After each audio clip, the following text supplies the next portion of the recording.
Hi friends, ரொம்ப பசிக்குது. வாங்க பிரியாட்ட கேட்பேன் என்ன சொல்கிறான்னு பாப்பா. அவளோட ரிப்பிக் எப்படின்னு பார்ப்போம். வாங்க பிரியா.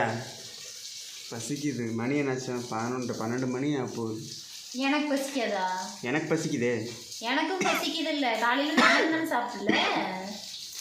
எத்தனை பாத்திரம்னு வேறு அத்தனை பாத்திரம். காலையில் போயிட்டு இருந்தா மீன் குழம்பு வச்சாச்சு, சாப்பாடு ஆயிடுச்சு, மீன் பொரிச்சுக்கிட்டு இருக்கேன். துணியெல்லாம் துவைச்சிருக்கு. துணி யார் துவைச்சது? மிஷினா? அப்போ அலசி காய போட்டதெல்லாம் அது ஒரு சின்ன மிஷின் தான். இவ செஞ்ச வேலையை மட்டும் சொல்கிறா, நாம செஞ்ச வேலையை சொல்கிறோம் பார்த்தீங்களா? எனக்கும் நானும் மனுஷன். நானும் காலையிலேருந்து சாப்பிடல. பசிக்குது எனக்கும் தான். அப்போ வேமா செய்ய செய்யறதுக்கு நானாவே வேக